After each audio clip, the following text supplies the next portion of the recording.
The Unreality of Time is the best-known philosophical work of the Cambridge idealist J.M.E. McTaggart. In the paper, first published in 1908 in Mind 17, 457-73, McTaggart argues that time is unreal because our descriptions of time are either contradictory, circular, or insufficient. To frame in his argument, McTaggart identifies two descriptions of time, which he calls the A series and the B series. The A series identifies positions in time as past, present, or future, the B series as earlier than or later than some time position. Attacking the A series, McTaggart argues that any event in the A series is past, present, and future, which is contradictory in that each of those properties excludes the other two. He further urges that describing an event as past, present, or future at different times is circular because we would need to describe those different times again by past, present, or future,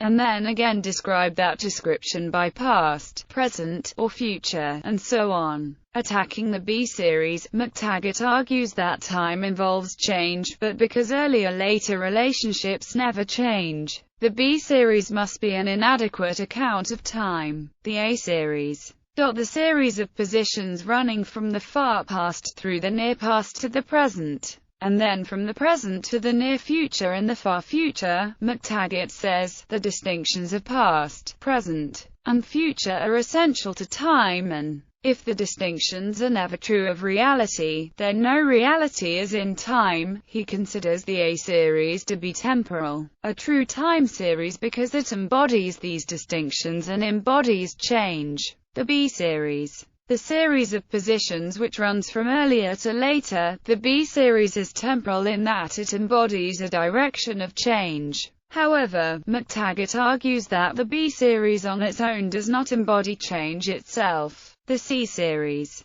this other series, let us call it the C series, is not temporal, for it involves no change, but only an order. Events have an order. They are, let us say, in the order M, N, O, and they are therefore not in the order M, O, N, P, or O, N, M, P, or in any other possible order. But that they have this order no more implies that there is any change than the order of the letters of the alphabet. According to McTaggart, the C series is not temporal because it is fixed forever. He also says that adding change to the C series is not sufficient to get the B series, because this would not determine the direction of time. The C series, while it determines the order, does not determine the direction. If the C series runs M, N, O, P, then the B series from earlier to later cannot run M, O, N, P, or M, P, O, N, or in any way but two. But it can run either M, N, O, P or else P, O, N, M. And there is nothing either in the C series or in the factor change to determine which it will be. A person who contemplates the time order may contemplate it in either direction, but in dealing with the time series we have not to do merely with a change in an external contemplation of it,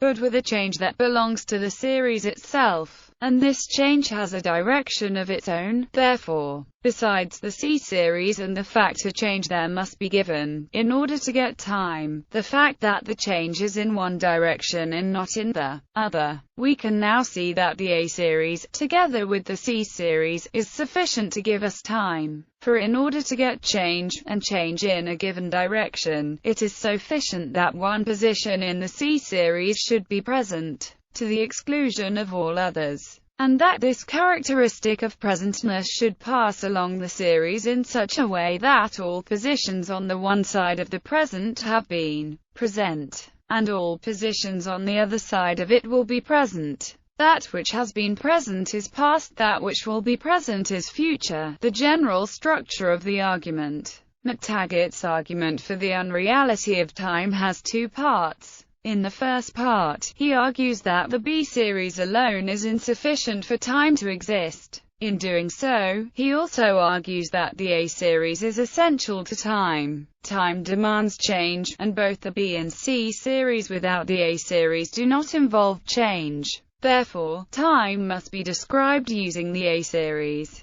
In the second part, he argues for the conclusion that the A-series is incoherent because it leads to contradiction. Specifically, he argues that since every event that occurs will at one time be the future, at another time be the present, and at a third time be past, every event exemplifies or instantiates every temporal property, futurity, presentness, and pastness. Since these properties are mutually exclusive, the A-series conception of time generates an absurdity, a contradiction. If both parts of his argument are sound, then time must just be an illusion. It has no genuine ontological status. The idea of change. McTaggart has defined two fixed series and one series that is continuously created. This is pivotal to his argument about the way things change. In the B and C series, things have fixed positions and fixed extents, so they cannot change. They are defined as static from the outset.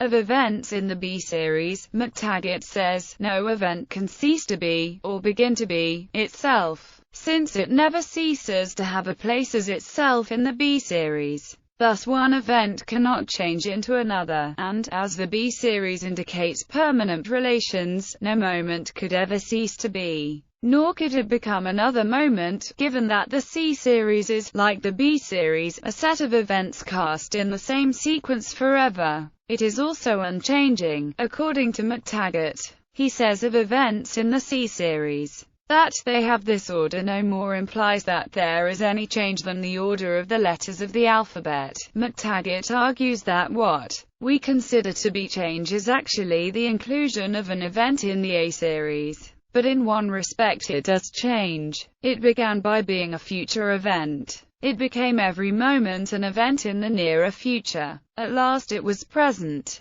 Then it became past, and will always remain so, though every moment it becomes further and further past. He then asks whether such a change can really occur. However, there have been attempts to account for the idea of change from some proponents of the B series. Though they reject hence overall, they disagree that time must also be so abandoned. The nature of change. McTaggart asks if the change that occurs to an event in the A-series is a quality of the event or a relation between events. He considers that there is one relation that deserves consideration. A past event changes only in one respect, that every moment it is further from the present than it was before. The relative position of an event in the A-series might be considered as an indication of change. McTaggart then argues that this relationship shows that the A-series itself cannot exist. The basic argument against the A-series notes that if events change by a relation in which they get farther from the present in the A-series, then one term of the relation would be in the C-series and the other term would be the present moment of the A-series.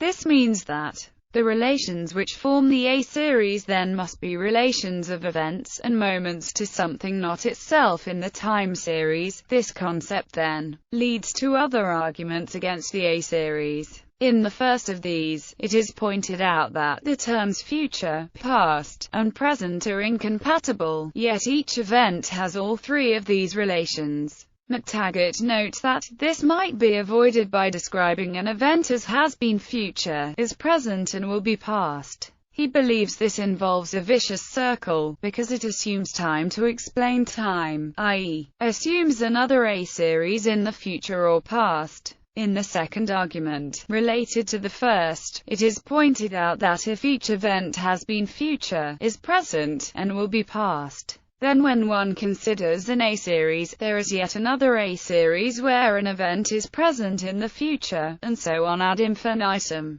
McTaggart calls this a vicious infinite series and argues, therefore, that the A-series is untenable. It may be added that McTaggart's argument against the A-series rests on the assumption of two premises. 1. All events have the properties of past, present and future at the same time. 2. That these A properties are incompatible with one another. A person may object to the first premise, accusing McTaggart of assuming that all events have these properties at the same time. It is in assuming that all events start out with a contradiction that requires tensing that creates the regress, but once we reject this, The contradiction does not even take off. An event is said to be past, but is not also present nor future, and as well, an event is said to be present, but not past and future. He concludes these arguments by stating that, our ground for rejecting time, it may be said, is that time cannot be explained without assuming time. Influence of the unreality of time. McTaggart's paper led to a number of productive areas in the philosophy of time. He laid the foundations for both the tensed and tenseless theories of time. He dismisses a relativistic approach but notes how it would affect his analysis.